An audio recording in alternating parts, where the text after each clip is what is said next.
Gracias por sintonizar Latitudes, tu espacio de análisis profundo y reflexión crítica. En cada programa nos comprometemos a abordar con detenimiento y rigor un tema relevante. Hoy nos enfocamos junto a nuestro colaborador Paco Arnau en un asunto que ha generado preocupación a nivel internacional: la persecución de la protesta en Europa. Algo de cuya protección y respeto presumen todos los gobiernos europeos y que no pocas veces es utilizado como una vara de medir para acusar y hasta desestabilizar a los gobiernos y países que no se someten al yugo occidental. Consejos vendo que para mí no tengo. Ponemos el foco específicamente sobre hechos sucedidos en Alemania, Francia, el Reino Unido y Suiza. Sin embargo, no olvidamos que la libertad de expresión está siendo violada en todo el territorio europeo, particularmente contra activistas y personalidades que denuncian los crímenes de la entidad israelí. Nuestra finalidad es arrojar luz sobre estas situaciones y analizar sus causas y consecuencias, además de brindarles una perspectiva clara y documentada. Vamos directamente a la noticia en foco.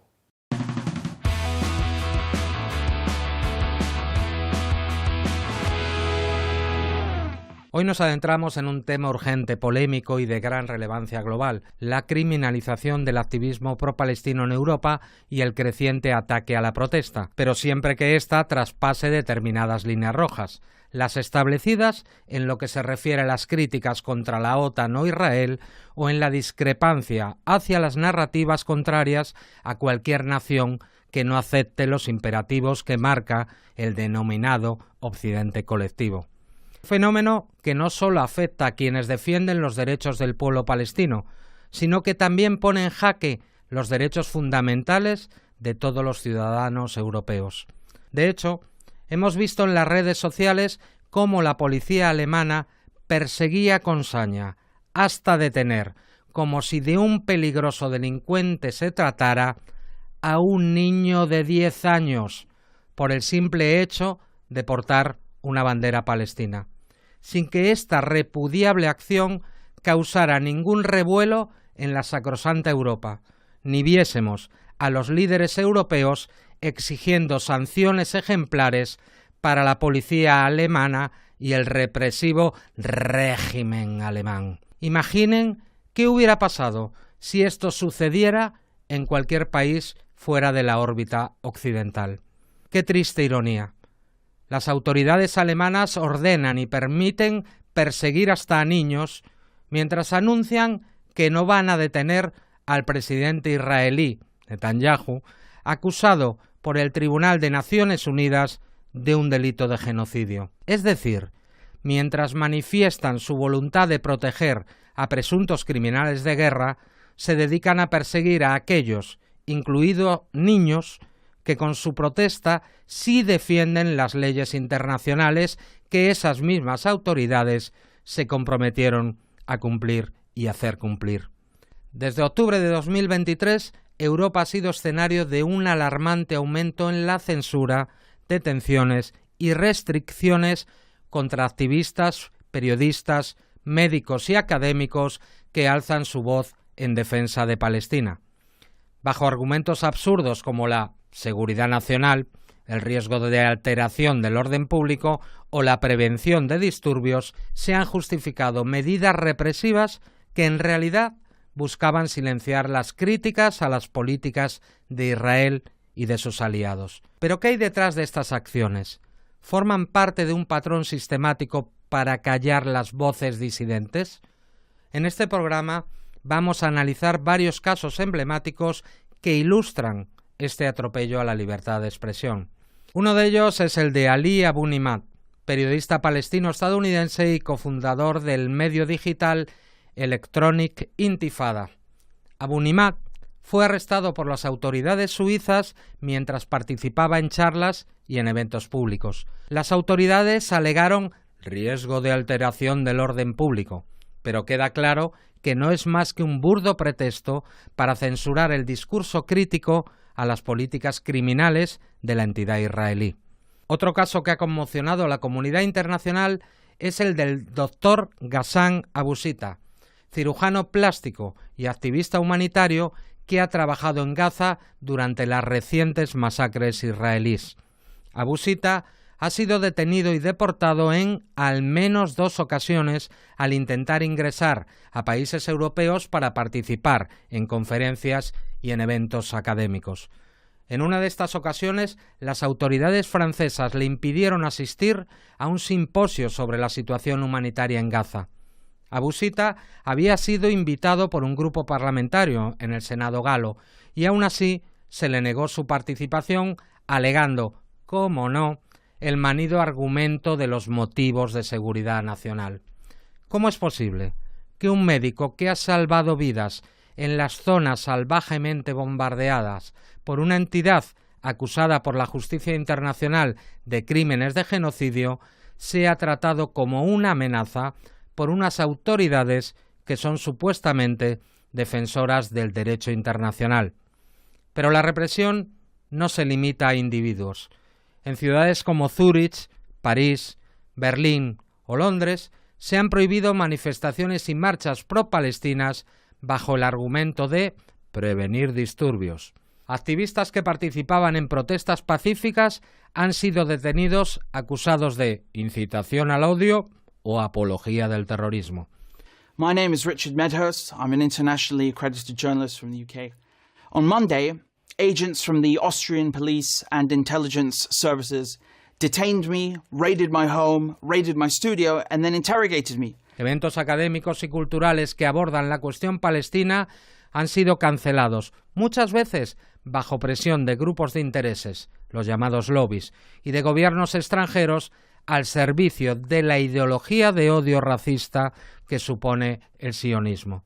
Incluso en las redes sociales se ha reportado una creciente censura con la eliminación de contenido relacionado con Palestina y la suspensión de cuentas de activistas.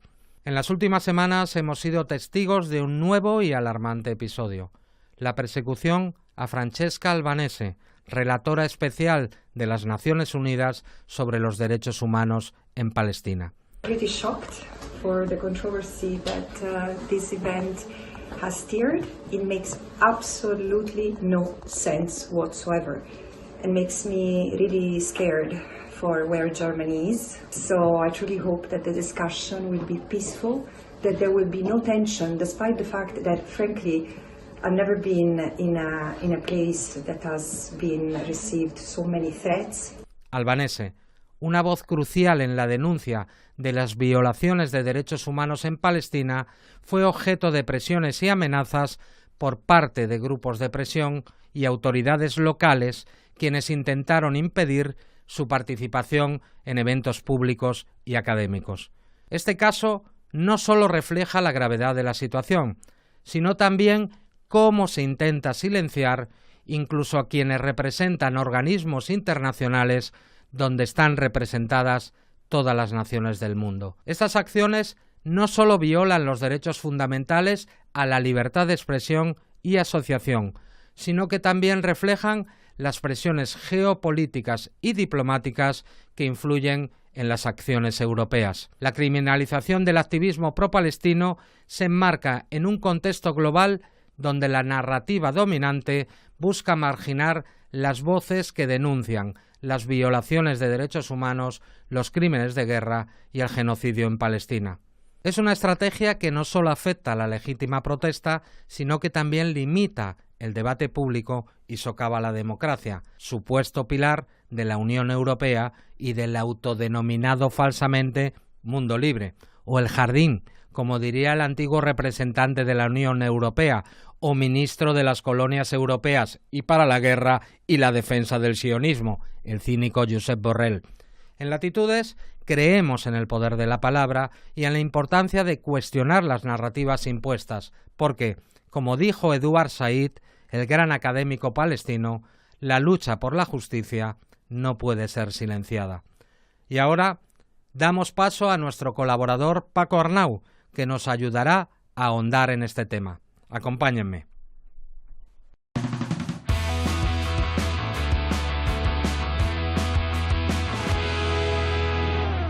Paco Arnau, analista internacional de medios y redes, encantado de tenerte en el programa Latitudes y contar contigo pues para analizar estas situaciones que está en medio de un mundo convulso como en el que vivimos. Este programa lo hemos dedicado a la represión de las protestas en Europa, ¿no? Una especie de estado de excepción que nos van imponiendo sin contar con los ciudadanos de esta área geopolítica, ¿no? ¿Tú ves que hay un patrón detrás de ello? Es decir, las autoridades de la Unión Europea están decididos a aplicarnos esta censura y esta merma en las libertades de las que ellos presumían. Sí, Javier, bueno, bien hallado en primer lugar y un placer estar aquí en este programa, ¿no?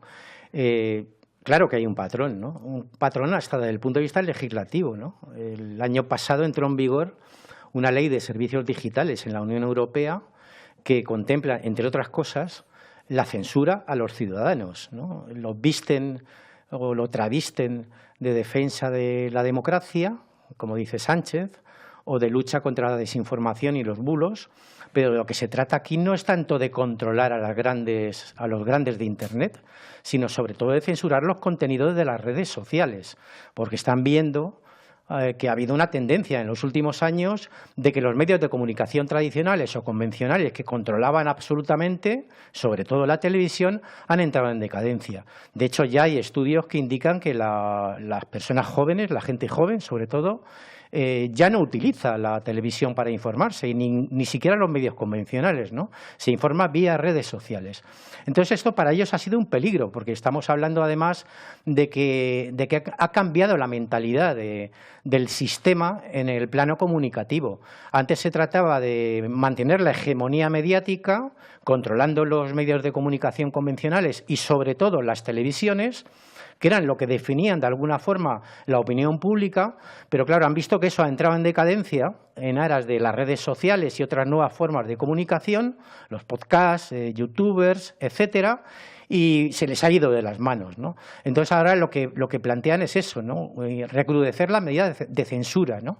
Medidas de censura además que se visten de lucha contra los bulos y contra la desinformación, incluso de defensa de la democracia, decía el señor Sánchez cuando anunciaba el año pasado, hace unos meses, nuevas medidas de defensa de la democracia que incluían, entre otras cosas, 100 millones de euros para fomentar la digitalización de los medios. Muchos se preguntarán, ¿qué tiene que ver defender la democracia con 100 millones para los medios? Pues es muy sencillo, comprar a los medios de comunicación para que mantengan un pensamiento y una línea única, también en el caso de los medios de Internet.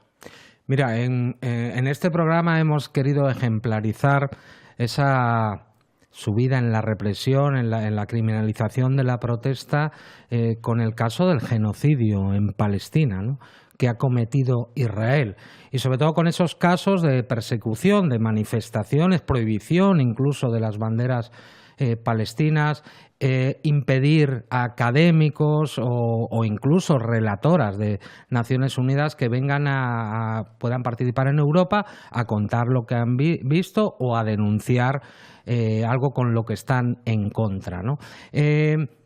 Lo hemos visto, el genocidio, ¿no? Hay que recordar siempre a los periodistas palestinos de Gaza que han sido asesinados por más de 200, más que en muchísimas, en la mayoría de las guerras, incluyendo... Más que en la Segunda Guerra Mundial. Más que en la Segunda Guerra Mundial. Sí, sí. Pero aquí ha habido por parte de la Unión Europea, de sus gobiernos, un apoyo irrestricto a Israel. ¿Qué crees que hay detrás de ello, a pesar pues, de decenas de miles de personas en la calle protestando contra este genocidio que nos horroriza? ¿Qué hay detrás? Lo que hay detrás es, bueno, la tradicional política de Estados Unidos y sus satélites occidentales, especialmente los de Europa y los miembros de la OTAN, hacia Oriente Medio. No es solo Israel, es Oriente Medio. Israel es un portaaviones de Estados Unidos y de Occidente en Oriente Medio desde el año 48 hasta ahora, ¿no? Para controlar una zona estratégica de recursos, sobre todo el petróleo, ¿no? Y para controlar también toda una serie de países, tenerlos hipotecados, su propio futuro, como estados vasallos o como estados fracasados, el mundo árabe, ¿no? El mundo árabe que rodea a Israel e Irán, que es sigue siendo la obsesión por parte de las administraciones sucesivas de Estados Unidos desde la época de Carter. Estamos hablando de finales de los 70 y principios de los 80, ¿no? Y todavía dura, ¿no? Y claro, es una salida en falso de un conflicto que dura ya muchas décadas, porque ¿qué van a pretender? Eternizar un conflicto de Israel contra el resto del mundo y de sus vecinos para mantener una hegemonía. El mundo está cambiando. Ayer vimos como Estados Unidos, Rusia y China, en el caso de Estados Unidos, se vieron obligados los estadounidenses a votar junto con Rusia y con China una resolución presentada por Ucrania, en contra de una resolución presentada por Ucrania, y el mundo está cambiando, ¿no?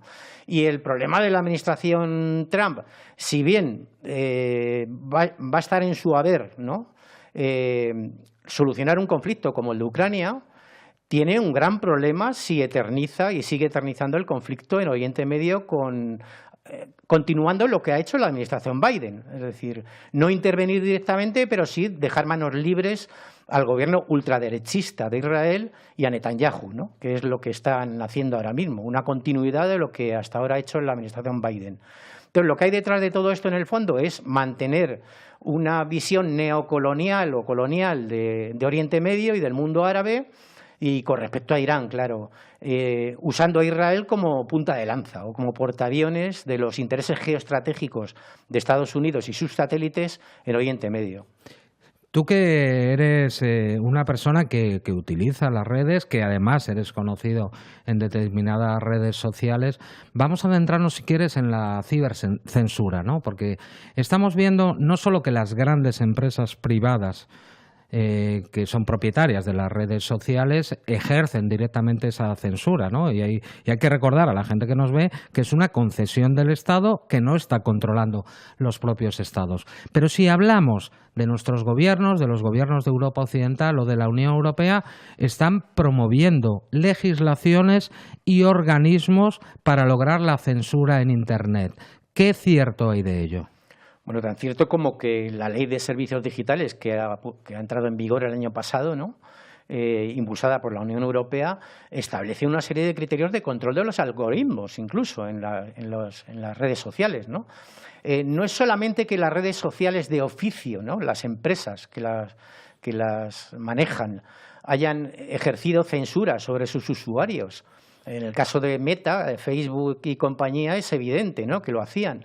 Pero es que además también la Unión Europea y sus gobiernos han impuesto una serie de medidas de censura a empresas que ni siquiera tienen sede en Europa, como es el caso de redes como X, antes Twitter, bajo amenaza. Es decir, en el caso de X, bueno, pues se les amenazó directamente, que si no se aplicaban las medidas de censura que establecía la Unión Europea, podrían banear la red social en Europa, ¿no? Y claro, lo que estamos viendo al final es que todas estas medidas van encaminadas al mismo fin que dije al principio, ¿no? Es decir, que haya una sola versión de la realidad, ¿no?, que no se contemple la libre expresión de los ciudadanos, porque los medios de comunicación convencionales han caído en un desprestigio bien merecido en Occidente, ¿no? Y bueno, pues en España, además, Sánchez se erige como alumno aventajado de von der Leyen, de Thierry Breton, ¿no?, el comisario de Comercio Interior, que fue el que impuso las medidas de censura en las redes sociales, y quiere ir a más, ¿no? Incluso, claro, parece que tienen su librillo, ¿no? Aquí tenemos la experiencia histórica del franquismo y 4 décadas de censura, ¿no? Parece que la están resucitando, ¿no?, bajo la vestimenta, ¿no?, o la fachada de lucha contra la desinformación y los bulos, ¿no? Siempre ha habido bulos y desinformación. La cuestión es de mentirlos, ¿no? Pero claro, el problema aquí de fondo es que el principal foco de bulos y desinformación son los medios de comunicación convencionales y específicamente en el caso de España los medios progubernamentales. Tenemos casos a miles, ¿no? Tú lo aludías a los medios, ¿no? Porque Europa y la Unión Europea concretamente ha prohibido una serie de medios de comunicación. Es decir, Nos contaban al principio, cuando tú y yo éramos jóvenes, ¿no? y entraba la Unión Europea, la tierra de la democracia, de la libre expresión, y los ciudadanos son adultos para elegir diferentes fuentes informativas. Eso no ha sido así. Cuenta a la gente que nos ve desde América Latina o de otros países qué ha pasado en Europa con determinados medios de comunicación que no le gustaba a la Comisión de la Unión Europea. Lo que ha pasado en Europa y en España en particular y en todos los países de la Unión Europea es que se han prohibido medios vía decreto. Es decir, algo inusitado, ¿no? Y además anticonstitucional. No sé el ordenamiento constitucional de otros países, pero la prohibición de un medio sin orden judicial en España no la contempla la Constitución, es un hecho anticonstitucional. Y vimos como el señor presidente, Pedro Sánchez, decidió un buen día prohibir medios de comunicación extranjeros, ¿no? Como en el franquismo se prohibía Radio Moscú o la BBC de Londres, ¿no? Bueno, pues hemos vuelto a eso. Y además sin ninguna cobertura legal, es decir, por las bravas, ¿no? Por el artículo 33, ¿no? Y claro, al final están poniéndole puertas al campo, ¿no? Porque claro, mientras más intentan prohibir la libre expresión, están abriendo más rendijas, ¿no? Y la gente no es tan tonta como ellos creen, ¿no? Y generan cada vez más malestar y más desprestigio los medios que les apoyan, ¿no? Ayer mismo, por ejemplo, la agencia EFE, que es una agencia fundada por el franquismo y es la agencia del gobierno español, digamos, presentaba como una novedad, ¿no? Y protestaba por el hecho de que ahora la administración Trump iba a regular en la entrada de periodistas a las ruedas de prensa de la Casa Blanca, ¿no? Y las preguntas que hacían, ¿no? Y lo presentan como una novedad. Eso es lo que hacía la administración Biden. Y, por cierto, en España, en las raras ocasiones en las que el presidente Sánchez permite que le hagan una pregunta en Moncloa, en una rueda de prensa, esas preguntas están pactadas. Y la entrada de los periodistas también, ¿no? Entonces, claro, haz lo que yo diga, pero no hagas lo que yo haga, ¿no? Como Totalmente. Decían antes. Y mira, ya estamos entrando en la recta final pues de esta mesa de análisis. Volvemos a Israel y volvemos a Internet, ¿no? Se habla de que existe una unidad adscrita al gobierno israelí, al ejército israelí, que se dedica, ¿no?, a acosar en Internet, a cambiar contenidos digitales, que se llama Hasbara, ¿no? ¿Es cierto este rumor que corre por las redes? Más que un rumor, es decir, Hasbara era una especie de departamento dependiente de la oficina del primer ministro israelí, pero que ha ido extendiendo sus tentáculos a todos los niveles de la administración sionista, ¿no? Y esto que llaman Hasbara, pues es lo que vemos, ¿no? Los bots en las redes sociales que insultan, amenazan, etcétera, etcétera, de forma automatizada o previo pago, ¿no? Se ha visto, ¿no?, que estaban pagando a gente en las redes sociales para dar la versión israelí o para descalificar cualquier versión alternativa, es decir, que denunciara el genocidio en Palestina. Y bueno, pues esto está en el marco de lo que está pasando en Occidente en general, ¿no? Esta guerra cognitiva, ¿no?, en la que se ha transformado lo que era antes la propaganda mediática, ¿no? La propaganda de guerra ahora es una guerra cognitiva, ¿no? Se trata de descalificar toda versión alternativa y de que solo haya una versión, ¿no? En este caso la de Israel, ¿no? Y Hasbara es eso, es decir, una especie de pulpo con muchos tentáculos que empezó como un departamento de la oficina del primer ministro, pero que ahora mismo ha extendido su acción a las redes sociales, al ejército, etcétera, ¿no? Pues muchísimas gracias, Paco Arnau, por darnos un poco de mayor información sobre un tema que preocupa absolutamente, sobre todo para las personas que vivimos en este espacio geopolítico. Nos veremos en próximo programa, seguiremos contando con tu análisis. Muchísimas gracias. Gracias a ti, Javier. Y así llegamos al final de este episodio de Latitudes, donde hemos abordado el estado de excepción no declarado que se ha impuesto sobre la población europea y que pone de manifiesto con claridad la represión y la censura aplicadas sobre personas y protestas que se oponen al genocidio en Palestina. Agradecemos profundamente tu compañía y tu interés. La próxima semana volveremos con más análisis y con más reflexión en Hispan TV Nexo Latino. Nuestro objetivo, seguir siendo tu guía en el laberinto de la información.